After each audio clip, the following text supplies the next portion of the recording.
तो सातवाहन कालों में हमने देखा कि सामंती व्यवस्था भारत में स्टार्ट हो जाती है, ठीक है। जबकि हम देखेंगे उत्तर भारत में सबसे बड़ा जो वंश चल रहा था उस समय कुषाण वंश चल रहा था ना।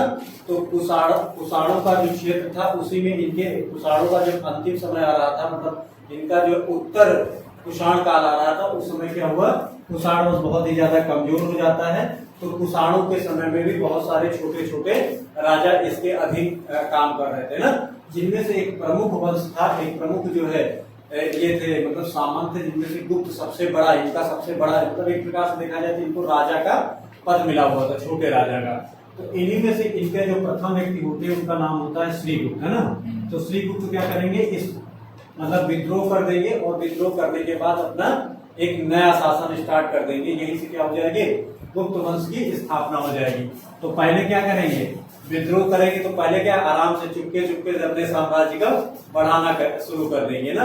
तो बहुत ज्यादा ये नोटिफाइड नहीं होंगे, बस इनको इतना ही ध्यान रखना है कि गुप्त वंश का संस्थापक कौन था, तो कौन हो जाएगा, श्रीगुप्त हो जाएगा। तो संस्थापक के रूप में आप किसको जानते हैं, गुप्त वंश को जानते हैं, है ना।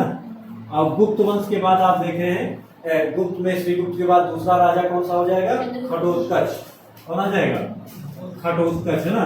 तो घटोत्कच का भी इतना खास ज्यादा योगदान नहीं होता ना। वैसे महाभारत में घटोत्कच का नाम हम लोग पढ़ते हैं, जो क्या करते हैं, कर्ण की शक्तियों को बर्बाद करने के लिए जो है युद्ध भूमि कूद जाते हैं, और कर्ण क्या करते हैं, अपनी पूरी शक्तियों का प्रयोग उसी के ऊपर कर देता है। और उसके बाद जब उसको शक्तियों की जरूरत होती है उस समय उसके पास शक्तियां बची ही नहीं होती है ना। तो वहां पर भी घटोत्कच है, तो यहाँ पर भी घटोत्कच है, लेकिन यहाँ का घटोत्कच उतना बड़ा बाहुबली नहीं है ना। यहाँ बस सिंपली नाम है, घटोत्कच है। उसके बाद नाम आ जाता है चंद्रगुप्त प्रथम का आ जाएगा, है ना। ये जो चंद्रगुप्त प्रथम होगा, ये जो है पहला ऐसा राजा होगा जो किसकी उपाधि धारण करेगा, महाराजा धीराज की उपाधि प्राप्त करेगा।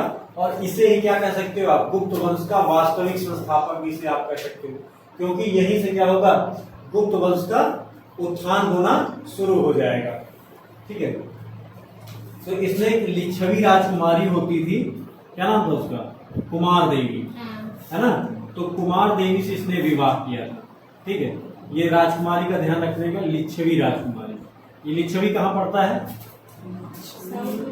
साउथ में नहीं पड़ेगा, ये भी वही नेपाल और बिहार का बॉर्डर है, वहीं पे पड़ता है। ये जब हम लोग पढ़ रहे थे 16 महाजनपद, तो 16 महाजनपद में कुछ ऐसे जनपद थे जो गणतंत्र थे, है ना।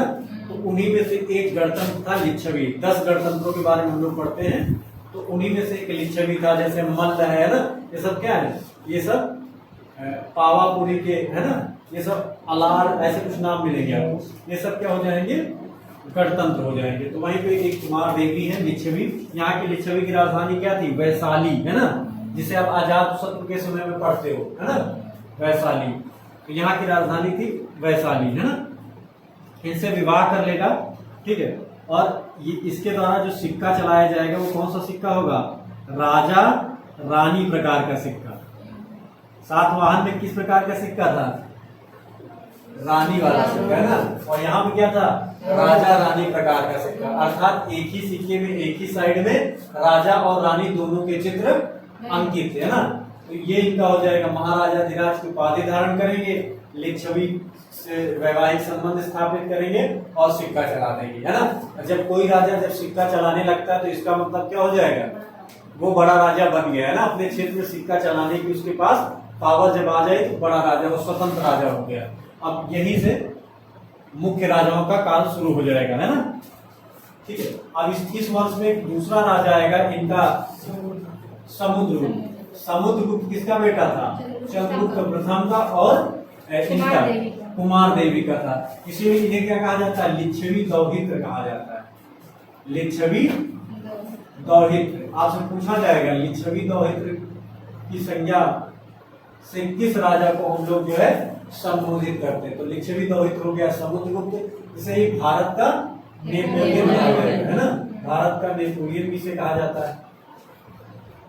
अच्छा, भारत का नेपोलियन कहा जाता तो ये इसने ऐसा कौन सा काम कर दिया था जो इसे हम भारत का नेपोलियन कहते हैं। हाँ, कोई युद्ध नहीं। ये जो है कोई युद्ध हारा ही नहीं है। इसने उत्तर भारत और दक्षिण भारत दोनों जगह पे अपना साम्राज्य स्थापित कर लिया। उत्तर के 9 राज्यों, कितने राज्यों? उत्तर के 9 राज्यों और दक्षिण के 12 राज्य, है ना? ठीक है। उत्तर से मतलब क्या हुआ? आपका जो है विंध्याचल पर्वत श्रृंखला के उत्तर में कितने राज्य हैं? 9। उन सभी 9 राज्य पे किसका शासन? समुद्रगुप्त का। और दक्षिण भारत जब जाओगे तो कितने राज्य हैं? 12। सब पर किसका शासन? समुद्रगुप्त का। लेकिन उत्तर भारत के जो 9 राज्य थे, इन पर इसका कैसा नियंत्रण था? डायरेक्ट नियंत्रण। डायरेक्ट नियंत्रण का मतलब क्या हुआ? यहाँ पे कोई उपराजा ही नहीं था, यानी यही राजा था और अपने राज्य को प्रांतों में विभक्त कर रखा था। लेकिन जब दक्षिण भारत जाओगे तो ये 12 राज्य इसके थे तो, लेकिन 12 राजा भी थे। मतलब वहां को इसने अपने सामंत टाइप का बिठा रखा था। उनसे वो क्या क्या लेता था? टैक्स केवल वसूलता था। और जब जरूरत पड़ती तो पहुंच जाता था, है ना? कोई सर उठाता पहुंच जाता था। तो इसीलिए कहा जाता है समुद्रगुप्त का घोड़ा कितने समुद्रों का पानी पी लेता था? 7 का पिए, 3 समुद्र, है ना? अरब सागर का पानी पिएगा, मन्नार की खाड़ी का पानी पिएगा और अपना पानी पी लेगा। बंगाल, हाँ बंगाल, और है तो पूरा हिंद महासागर, पूरे हिंद महासागर का पानी समुद्रगुप्त के घोड़ा पी जाता था, है ना? तो ये चीज हो जाएगी समुद्रगुप्त के बारे में। ठीक है। अच्छा, इतनी विजयों के कारण इसका एक नाम और आपको मिल जाएगा। एक तो आपको विजयों के कारण इसे भारत का नेपोलियन कहा जाता है, और दूसरा इसने क्या कर दिया था? पूरी भारत की भूमि को जीत लिया था, इसलिए क्या कहा जाता? धरणी बंध कहा जाता है ना?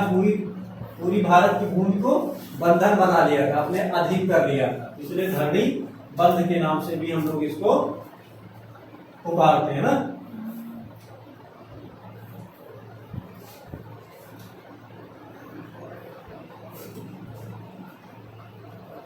अच्छा, इसके दरबार में कवि भी रहता था। उस कवि का नाम याद है? हरिशेन, है ना?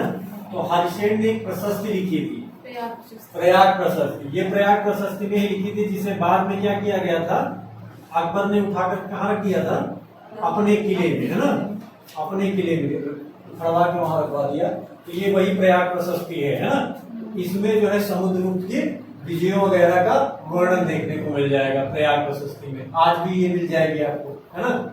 लैंग्वेज कौन सी इसकी होगी? गुप्तों की भाषा क्या रही होगी? संस्कृत, है ना? क्या रही होगी? संस्कृत भाषा। जबकि आप इसके पहले आप देख रहे थे कौन कौन सी भाषाएं थी? प्राकृत और पाली।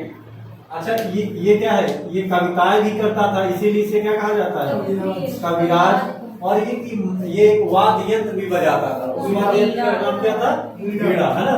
तो ये वीणा वादन में भी निपुण था, तो वीणा वादन करता है। इसके जो सिक्के थे उसको ये तभी तो ठीक है। अच्छा, सिक्के देखोगे तो सिक्कों से ही तो पता चला। एक सिक्का इसका था मयूर शैली का सिक्का। कैसा सिक्का था? मयूर शैली का। अच्छा, आप देखोगे गुप्तों के काल में सिक्कों का एक विशेष, हम लोग जब सिक्कों का अध्ययन कर रहे थे नमस्मेटिक्स, उसमें देखा था सोने के सर्वाधिक सिक्के किसके काल में चले थे? गुप्तों के काल में सर्वाधिक सिक्के चले थे, और सर्वाधिक शुद्ध सोने के सिक्के कुषाणों के काल में चले थे। और पहली बार किसके द्वारा चलाए गए थे? हिंद यवनों के द्वारा चलाए गए थे। ठीक है, पहली बार हिंद यवनों के द्वारा। तो ये सिक्कों का इतिहास है। तो अब इनके समय में आप लोगों की खूब सिक्के चलेंगे, खूब। लेकिन जब ज्यादा सिक्के चलने लगेंगे तो क्या हो जाएगा? उनमें इम्प्योरिटी आना शुरू हो जाएगी। किसके काल में? बाद में स्कंदगुप्त के समय में हम लोग पढ़ेंगे।